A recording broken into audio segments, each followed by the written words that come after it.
Okay, we are on chapter 32, so close to the end. Right. The world seemed to spin around her as Echo stared in despair at the river below.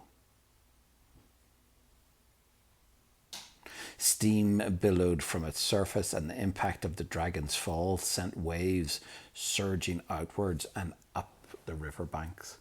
But the dragon didn't emerge, and after several moments, the truth hit Echo. They killed her! She turned to Horace in disbelief. From the volcano's crater, there were jubilant cheers and whoops from the other sky pirate clans. A sick feeling rolled in Echo's stomach as she and Horace crouched, frozen in the bushes, the two dragons' eggs weighing heavy in her bag. I can't believe it, said Horace, his face white. Moor the ships, load them with gold, Miranda yelled from behind them. Then get back down there and clear the cave out, every one of you. There were cries of, yes, my queen, and certainly, boss, as 6 ships buzzed lower and landed on Mount Enoch's crater. How could they? Echo's sorrow turned to fury, and she reached for Stinger. They don't deserve that gold, not a single doubloon of it. I'll show them.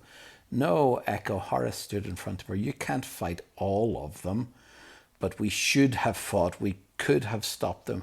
Regret filled flooded through Echo's veins, and she felt tears build behind her eyes. She sniffed and shoved Stinger back in her boot. It's not your fault, Horace shook his head. We would have just got ourselves captured or killed. He scrubbed his eyes on the back of his sleeve and peered down at the river below. Perhaps she just got injured. Maybe we could go down there and help her.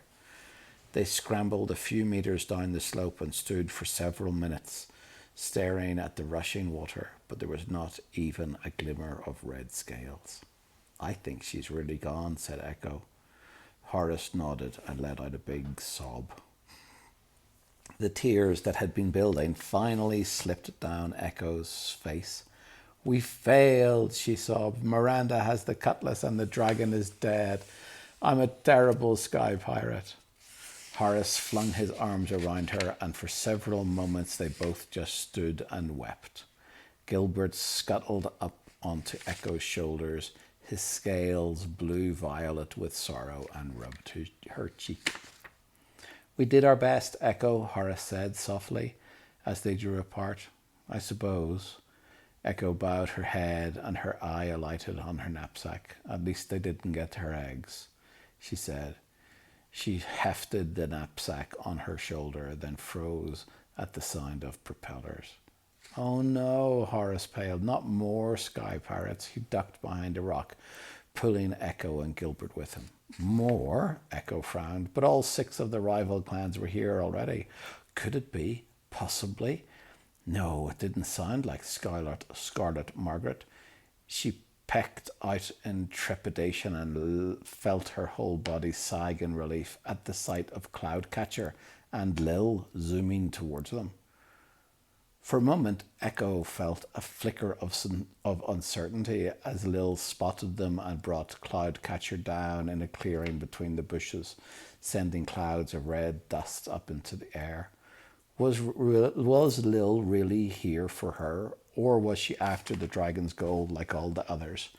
But as Lil pushed her goggles up on her forehead and raced over to them, Echo saw the relief and love in Lil's face, and she knew the answer.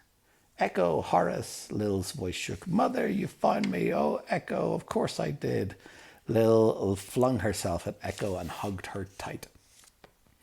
Echo buried her head in Lil's leather jerkin, and breathed in her familiar smell of cinnamon and gunpowder. She finally looked up. They killed the dragon. So I saw, said Lil grimly. She stood back from Echo and looked up and down. Are you all right, though? Echo nodded. We're fine. She glanced back over at the little gyrocopter. You got Cloudcatcher back, but how? Well, there's no time for that. Lil pointed up at Anaconda and the other ships. There are too many other pirate crews around. We need to get out of here. Come on. She hurried Echo and Horace into Cloudcatcher and steered the little craft towards the canyon walls and down to a valley where she saw the Scarlet Margaret was moored. When they got on board and Bulkhead had hauled in the anchor, Lil swung the Scarlet Margaret round and they powered upwards until they were beyond the clouds. Finally, Lil took a breath and turned to Echo. What happened to you? She said. I was frantic with worry.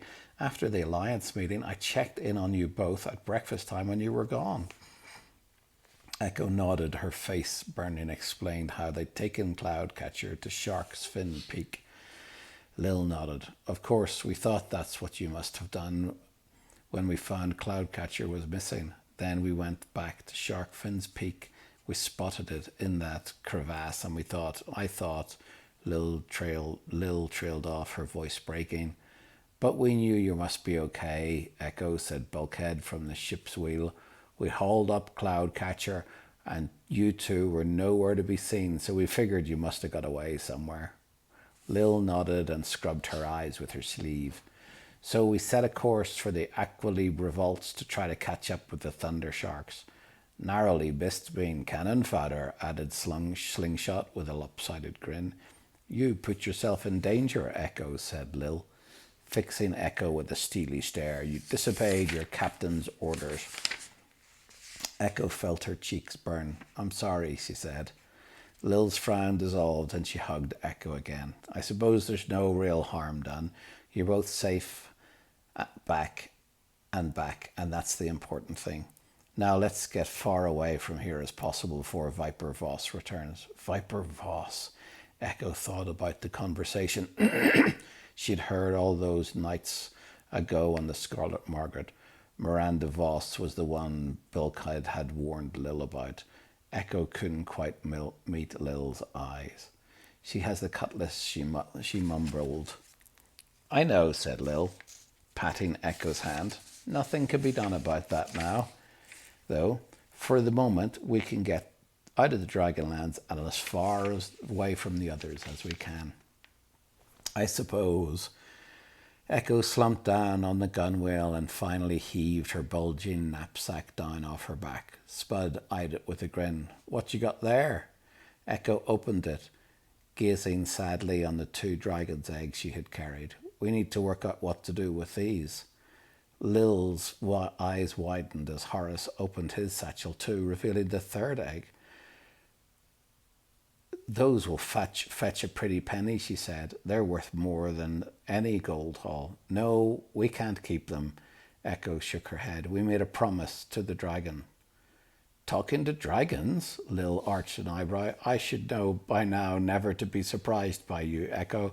What do you need to do? Echo grinned. An idea formed in her mind. Horace and I need to take Cloudcatcher, but I promise we'll bring it back safe this time.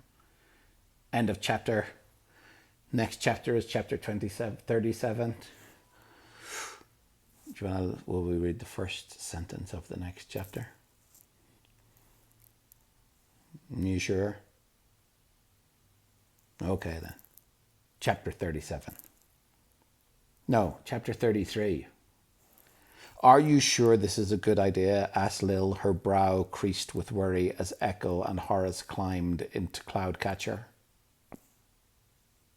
Okay. Good night. Catch it. Well done. One for me. Good night, Baba. Love you.